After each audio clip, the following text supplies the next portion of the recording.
같이 한 번만 읽으시겠습니다. 데살로니가 후서 2장 15절부터 똑같이 읽겠습니다. 데살로니가 후서 2장 15절. 그러므로 형제들아 굳건하게 서서 말로나 우리의 편지로 가르침을 받은 전통을 지키라. 데살로니가 후서 3장 16절. 평강의 주께서 친히 때마다 일마다 너희에게 평강을 주시고 주께서 너희 모든 사람과 함께 하시기를 원하노라. 누가복음 1장 13절. 천사가 그에게 이르되 사가랴여 무서워하지 말라. 너의 간구함이 들린지라. 누가복음 1장 38절. 마리아가 이르되 주의 여종이오니 말씀대로 내게 이루어지이다 하매 천사가 떠나가니라. 누가복음 2장 10절. 천사가 이르되 무서워하지 말라. 보라 내가 온 백성에게 미칠 큰 기쁨의 좋은 소식을 너희에게 전하노라. 아멘.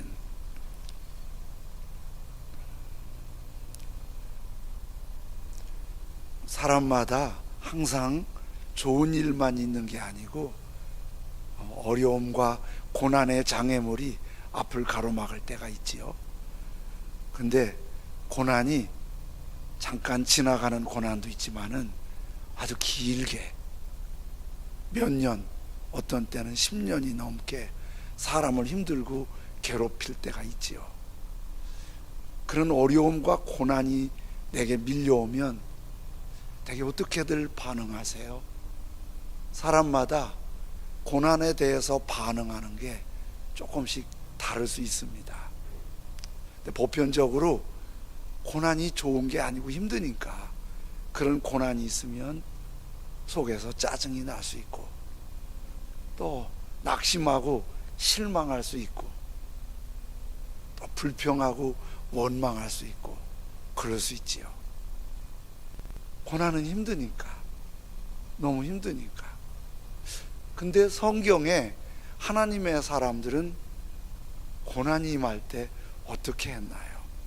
아주 하나님을 신뢰하고 믿음으로 사는 하나님의 사람들은 고난이 임했을 때 그들도 힘들었겠지요. 그리고 낙심도 되고 마음의 상처도 있겠지요. 그런데 하나님을 신뢰하는 사람들은 믿음의 눈이 하나 더 열려 있었어요. 지금 이 어려움도, 지금 이 고난도 하나님의 계획이 있다는 거예요. 하나님의 인도하심이 있다는 거예요. 그러면 하나님의 인도와 계획을 보지 못하는 고난, 하나님의 인도와 계획을 보는 고난 다르겠지요. 힘들고 어려워서 낙심하고 실망하는 경우는 그 고난이 힘겹고 고난 넘어서 이게 큰 낭패가 될 거라는 절망감 때문에 실망하잖아요. 그런데 하나님을 신뢰하고 믿는 사람들은 고난이 있는데 이 고난이 하나님의 계획에 있어요. 그리고 하나님이 이 고난으로 끝내지 않고 그 넘어서 하나님의 결실이 있고 열매가 있고 더 풍성한 계획이 있다는 거예요. 그걸 보는 거예요. 그런 계획을 보게 되면 하나님의 인도하심을 받고 힘겹지만은 요거만 잘 주님 의지하고 이겨내면 돼. 주님이 붙잡아 주시니까 요거 넘으면 하나님이 더 밝은 소망의 삶을 주셔.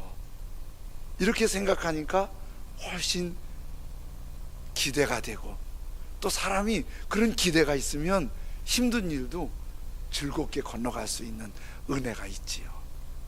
그래서 하나님의 계획과 하나님의 인도를 믿고 따르는 사람하고 그렇지 못한 사람하고는 확실히 차이가 있고 믿음의 차이가 있는 거예요. 스탠리 존스라는 미국 선교사님이 인도에서 한 67년을 사역하셨다고 그래요. 1907년도에 하나님의 부름을 받으셨는데, 이 선교사님이 인도에 가서 사역을 하는데 아무리 전도해도 전도가 먹히질 않는 거예요. 그 말씀을 전해도 듣는 사람도 없고 그걸 받아들이고 믿으려는 사람도 없는 거예요. 몇 년을 그렇게 해도 너무 힘드는 거예요. 그래서 탈진이 되고 지쳐 쓰러졌어요. 이거 정말 못하겠다. 뭐가 열매가 보여지, 반응이 있어야지. 아무런 반응이 없어서 지쳐 쓰러진 거예요. 그랬더니 쓰러져 있는 스탠리 존스에게 하나님이 말씀하시는 거예요. 너 왜 쓰러져 있니? 그러니까 스탠리 존스가 하나님한테 이렇게 말해요. 하나님, 내가 아무리 복음을 말해도 듣는 사람이 없고 들으려는 사람도 없습니다. 내가 어떻게 버틸 수가 있어요?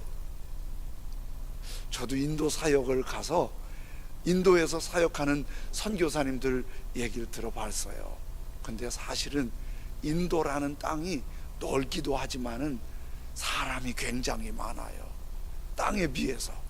그죠? 뭐 조금 지나가면 사람이 바글바글, 조금 지나가면 사람이 바글바글. 그러다 보니까 사람이 생존 경쟁이 심한지 아주 강하고 자기 종교심, 자기 주장이 굉장히 강한 것 같아요.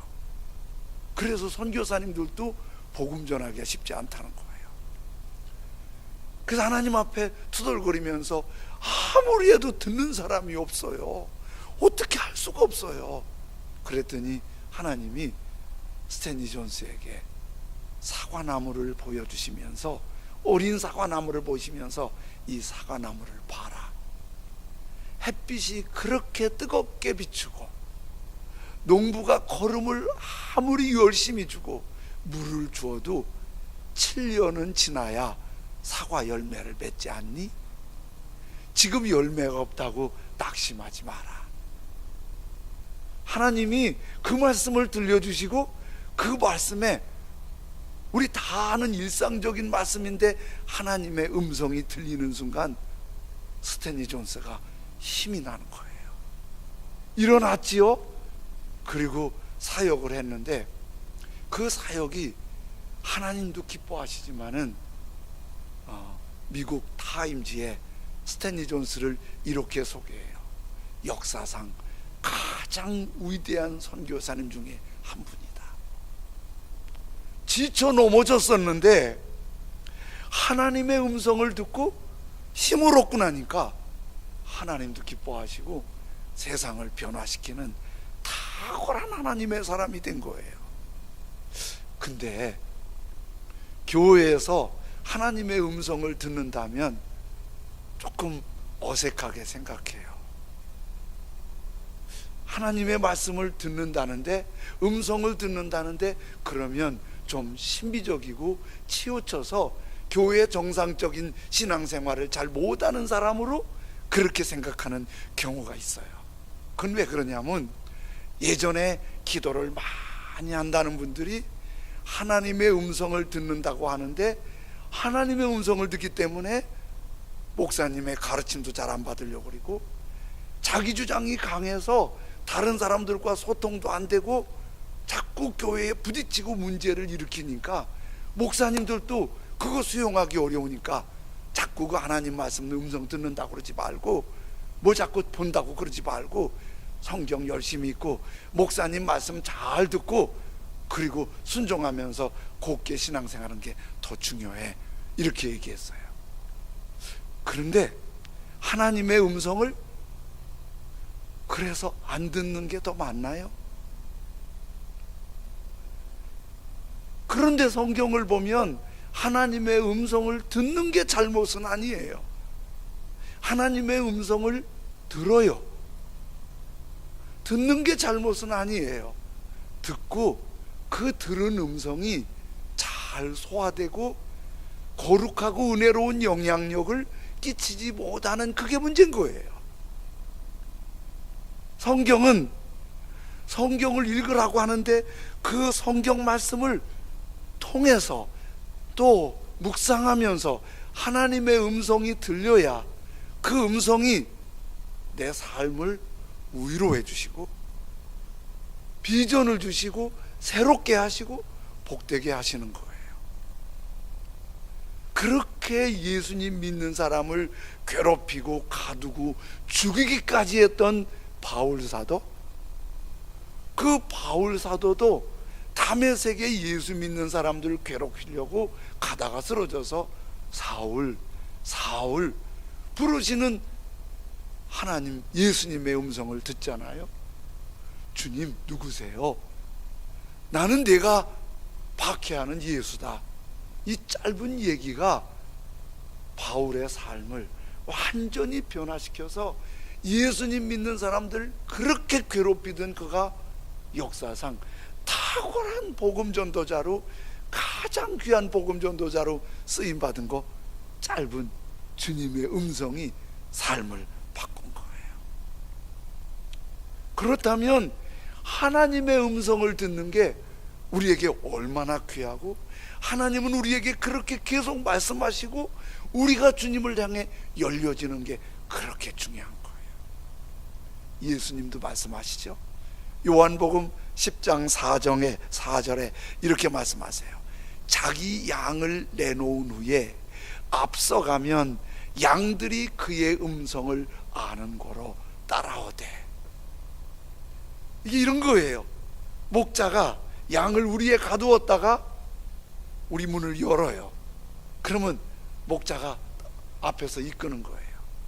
목자가 노래를 부르든지 찬송을 부리든지 자기 신호를 보내요. 그러면 양들이 목자의 음성을 아는 거예요. 목자의 음성을 알아요. 그래서 목자의 음성을 따라하는데 저쪽으로 가던 양도 얘야 그러면 알아듣고 와요. 실제 이스라엘에 지금도 양치기들이 있는데요, 그들이 양을 칠 때 목을 이렇게 매지 않아요. 50마리 100마리에도 다 풀어놔요. 목소리를 듣고 가는 거예요. 음성을 듣고 양들이 그의 음성을 아는 거로 가면서 양의 노랫소리, 양의 찬송소리, 양의 목소리를 듣고 따라가는 거예요. 양이 누구예요? 예수님 말씀하실 때 우리들이잖아요. 우리가 양이잖아요. 목자가 누구예요? 예수님이잖아요. 양들이 그의 음성을 아는 거로 따라오되 계속 주님의 음성이 들려야 되는 거예요. 아침에도 주님의 음성으로 눈을 뜨고 걸음걸이 주님의 음성으로 걸어가고,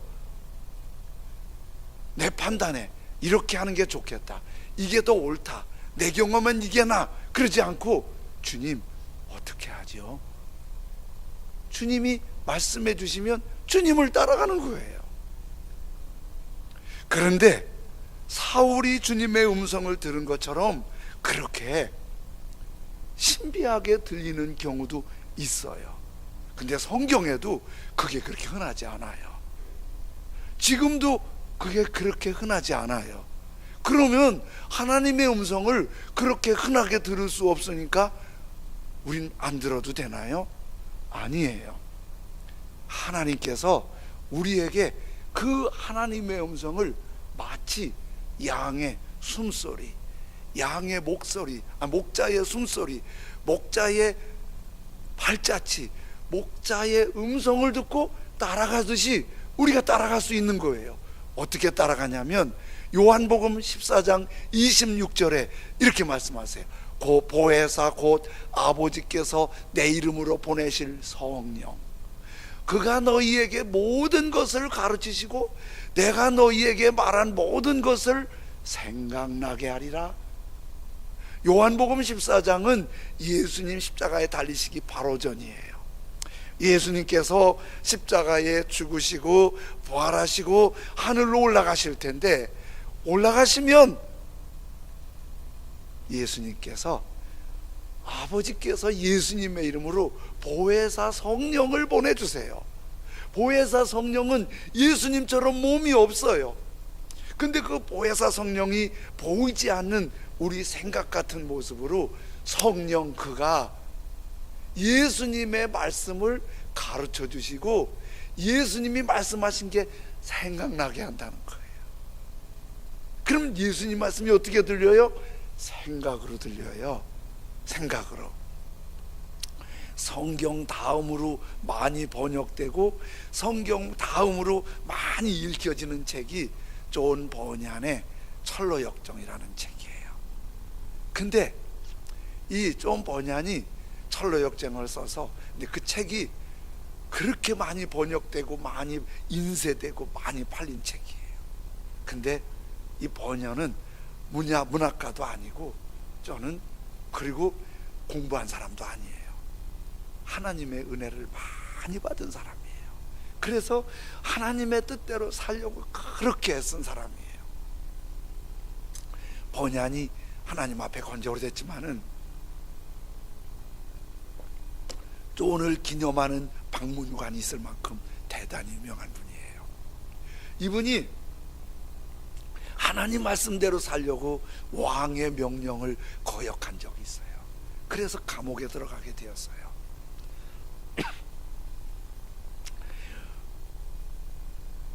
감옥에 들어갔지만은, 왕은 감옥에 보냈지만은 신실한 믿음의 사람들은 존을 굉장히 존경하고 좋아했어요. 심지어 누가 좋아했냐면 감옥의 간수장이 좋아했어요. 어느 날 저녁인데 간수장이 감옥을 지켜야 되는데 존 버니안을 불러갖고 이렇게 얘기하는 거예요. 내가 특별 시간 줄 테니까 집에 가서 가족들하고 따뜻하게 좋은 시간 갖고 아침에 오라고, 내가 지켜주겠다고 그런 거예요. 버니안이 고맙잖아요. 간수장이 또 그렇게 말해주니까. 그래서 버니안이 간수장과 얘기를 하고 인사하고 옥에서 나왔어요. 조금 있으니까 존 버니안이 감옥으로 다시 돌아온 거예요. 그래서 왜 오셨어요? 그랬더니 존이 간수장에게 이렇게 말하는 거예요.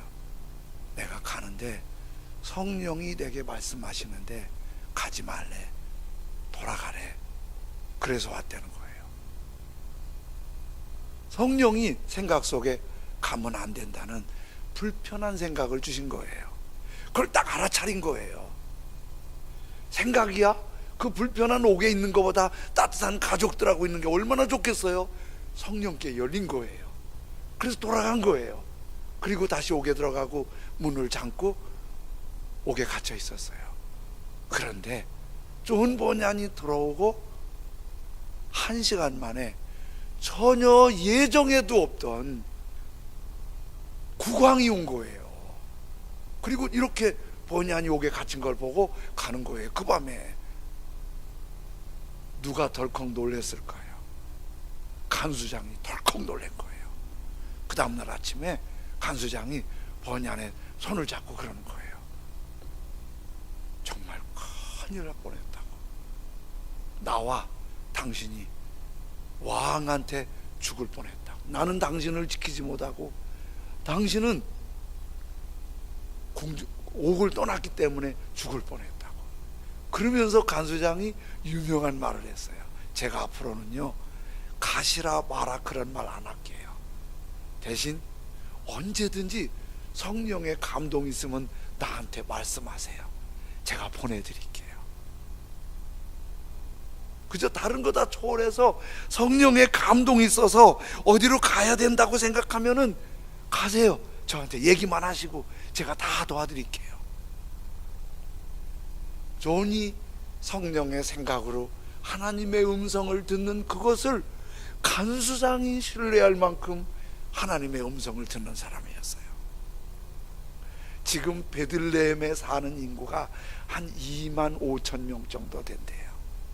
근데 예수님께서 탄생하실 때는 어리먹겠죠. 1,000명도 안 되는 아주 작은 시골 마을이었을 거예요.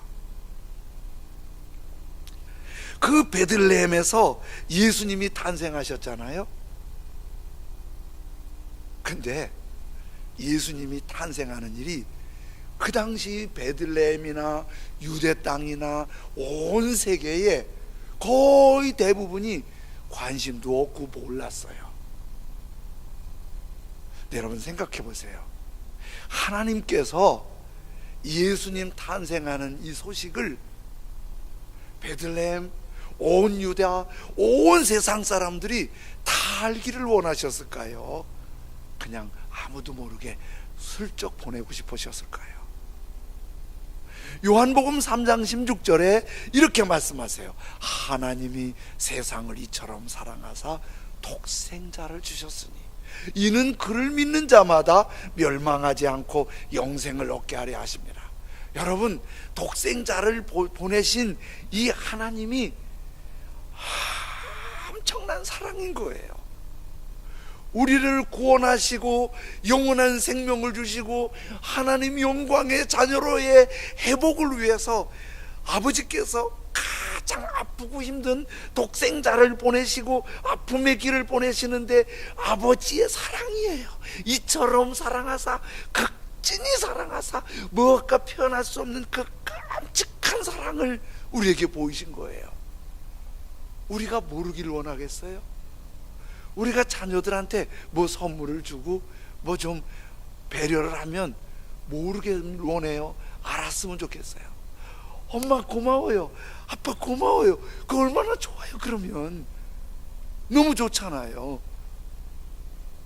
지난 주간에 성현 형제가 전화를 했어요, 군대에서.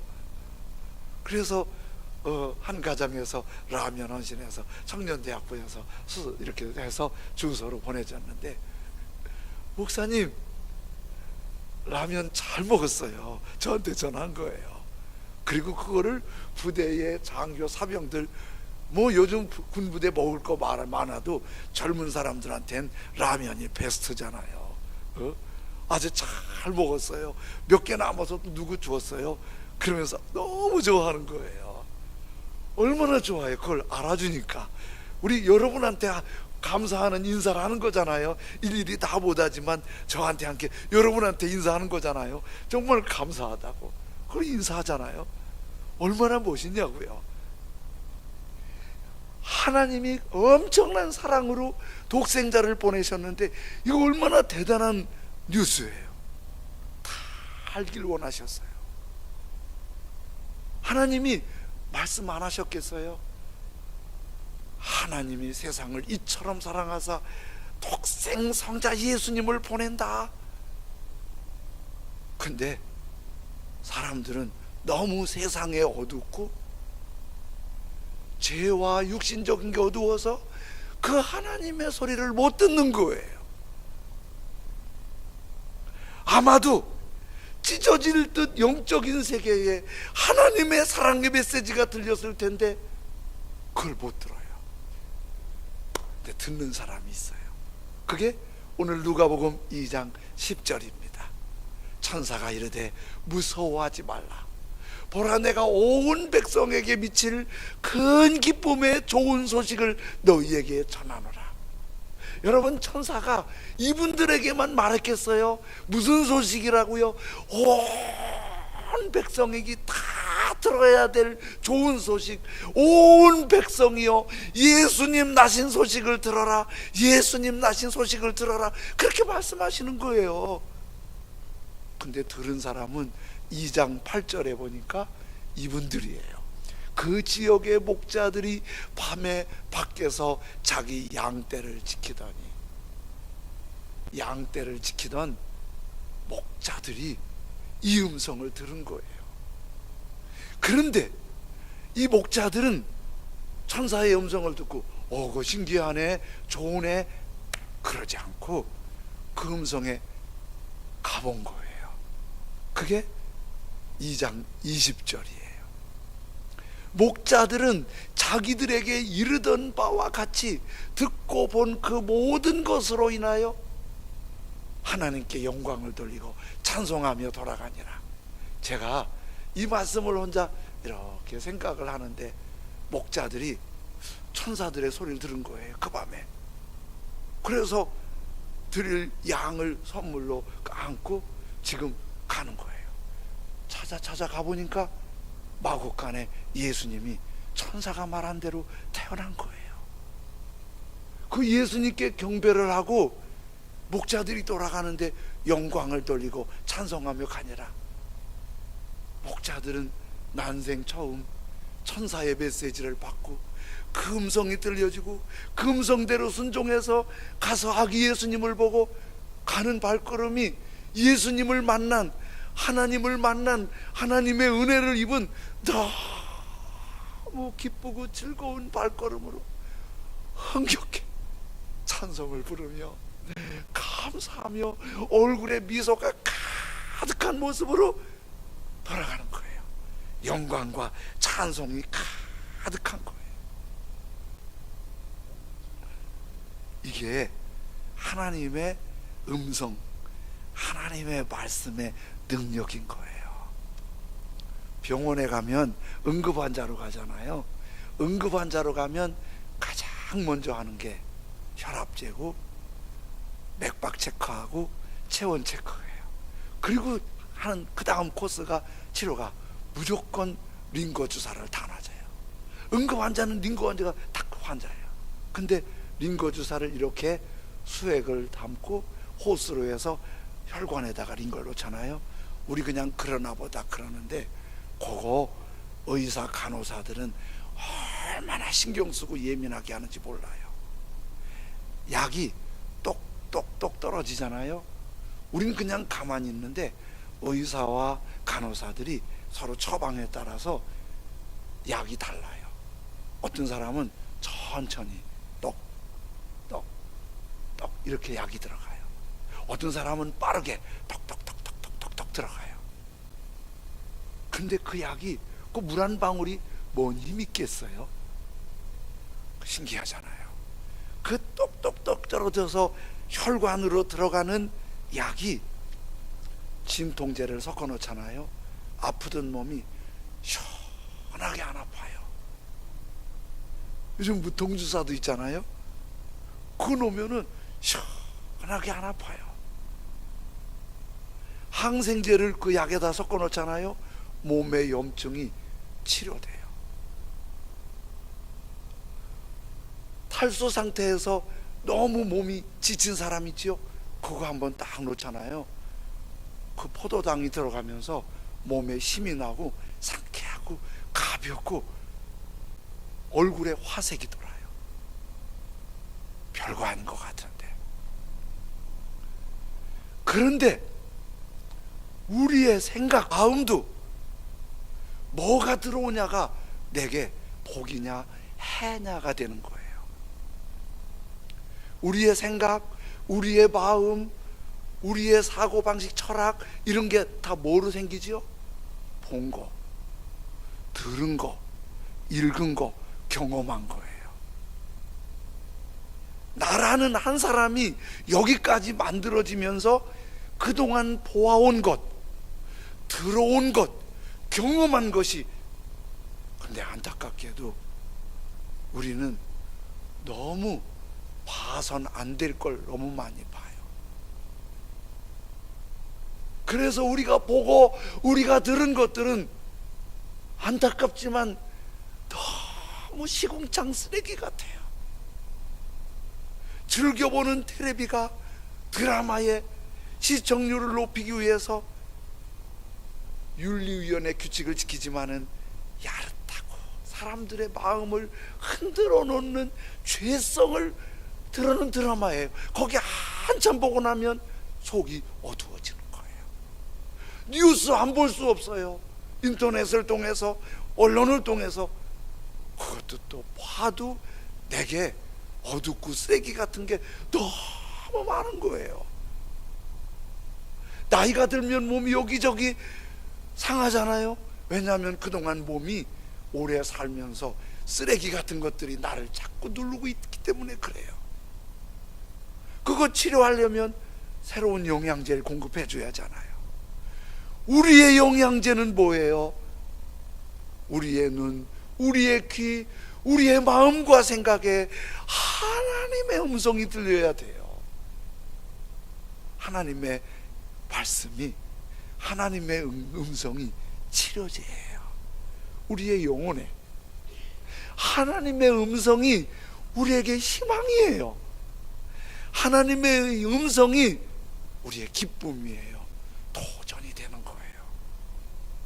그래서 하나님의 음성을 나는 못 듣는 줄로 생각하고 아예 그냥 주일날 설교 한 번 들으면 다 된 줄 알아요. 한 주간 내내 성경 한 번도 안 읽는 사람도 있어요. 성경 말씀 큐티도 안 하고 말씀과 거리가 먼 사람들이 있어요. 그러면 내 안에 어두운 쓰레기만 막 밀려오고 내 영이 병들어가고 아파하고 힘드는 거예요. 그런데 우리에게 어떻게 말씀하신다고요? 보혜사 성령께서 내 생각 속에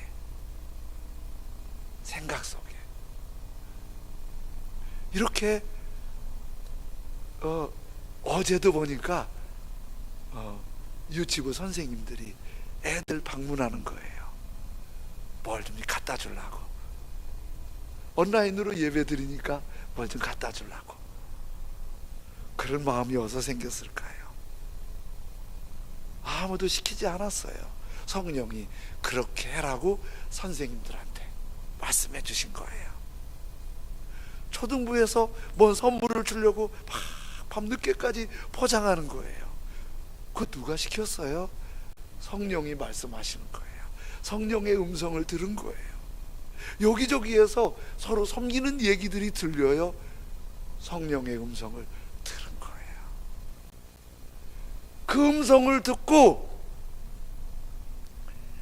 성령을 따라서 이끄심을 받을 때 그게 우리의 영혼이 치료되고 우리의 영혼이 살아나고 우리의 영혼이 회복되고 우리의 영혼이 희망 가득 찬 복된 발걸음이 되는 거예요. 그래서 예수님께서 요한복음 6장 63절에 이렇게 말씀하세요. 살리는 것은 영이니, 살리는 것은 영이니. 우리가 그렇게 좋아하고 그렇게 추구하고 그렇게 따라가는 육적인 것은 무익하니라. 그 영이 뭐예요? 내가 너희에게 이른 말이 이 뭐지요? 내가 너희에게 이른 이 성경이 영이요 생명이니라. 이 하나님의 말씀이, 하나님의 음성이 영이요 생명이니라. 우리 같이 한번 따라 하실까요? 하나님의 음성이 영이요 생명입니다. 여러분, 하나님께 귀가 열려지시기 원합니다. 하나님께 눈이 열려지시기 원합니다. 하루 24시간 1시간만 아니라 1시간은 구별됐지만은 하나님께 열려져서 계속 하나님의 음성이 들려지고, 들려지면은 목자들처럼 빨리 가보고, 그래서 성탄절에 예배를 드리고 헌신을 드리고 섬기는데도 이전에 있으니까 이렇게 이 정도면 되겠지 뭐, 아이고 뭐 잘하고 있는 거지 이러지 말고 주님께 여쭤보세요. 어떻게 주님 기뻐하실까요? 성령이 말씀하시면 아멘, 그러면 그게 영이고 생명인 거예요. 이사야 55장 3절에는 너희는 귀를 기울이고 하나님께 나와 들으라. 하나님께 귀를 기울이고 하나님께 눈을 향해서 하나님의 음성에 초점을 맞춰라. 이렇게 예배드리면서도 제가 실시간으로 중계로 예배드리는 분한테도 부탁드린 게, 집에서 예배드리면 더 잘 드려야 돼요. 왜? 예배 방해받는 게 더 많잖아요. 집에서 예배드리면 방해받는 게 더 많잖아요. 그러면 예배 드리긴 드리고 있는데 딴 생각을 하고 있고 이것저것 들어보고 하면은 주님께 안 되잖아요.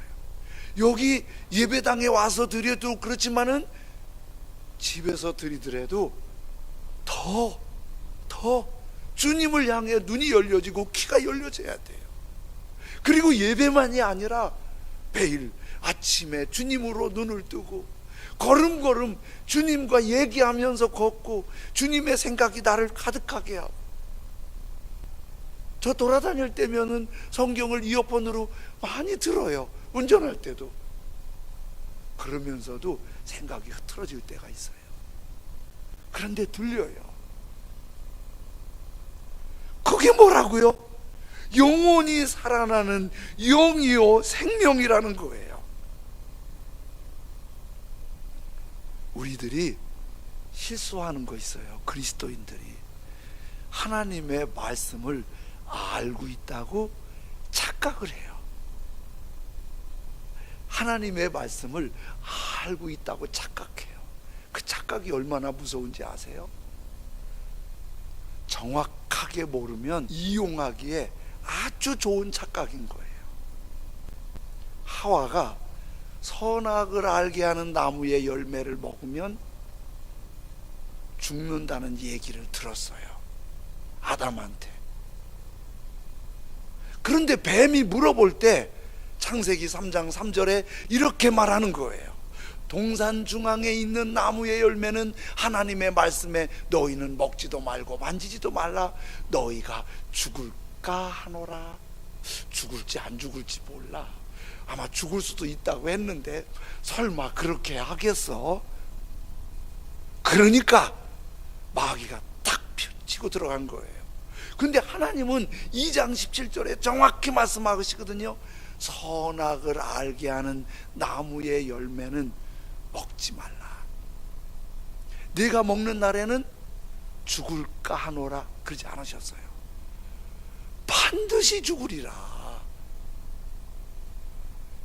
이 반드시 죽으리라는 이 말씀을 하와가 정확히 알았다면 뱀이 뭐라고 해요? 우리들이 말씀을 정확히 알지 못하고 아는 것처럼 신앙생활하니까 이게 문제인 거예요. 그래서 주일 한번 예배 드리고 말씀 들었으니까 아는 것처럼 하지 마세요. 계속 말씀에 눈을 뜨고 말씀에 귀를 열고 그 말씀을 따라서 계속 인도를 받아야 돼요. 그래야 마귀의 공격을 이길 수 있어요. 그래야 복되고 끝까지 영광의 길에 이를 수 있는 거예요. 아주 중요한 거예요. 무디 목사님은 미국의 한 영적인 혁명을 일으켰던 아주 세상적인 표현으로 하면 전설적인 전도자였어요. 엄청 전도하고 키웠어요. 근데 그 무디 목사님이 형제가 9남매예요. 근데 아버지가 떠나셨어요. 엄마 메시 여사 혼자서 9남매를 길러야 되는 거예요. 어린애들만 있는데 여자 혼자서 어떻게 9남매를 길러요? 메시 여사가 고민하다가 이런 생각했어요. 애들을 살만한 가정에 원하면 입양을 보내서 너무 추하지 않게 자라게 하는 게 좋겠다. 그래서 수소문을 해서 우리 애들 입양해 갈 분들 입양해 가시라고 알렸어요. 근데 그게 애들한테 들렸어요. 무디 형제들한테 들렸어요. 무디 형제들이 그 얘기를 전해 듣고 깜짝 놀란 거예요. 어느 날 9남매가 다 엄마 앞에 모여갖고 엉엉 울면서 엄마 굶어도 좋아, 안 입어도 좋아, 못 먹어도 좋아,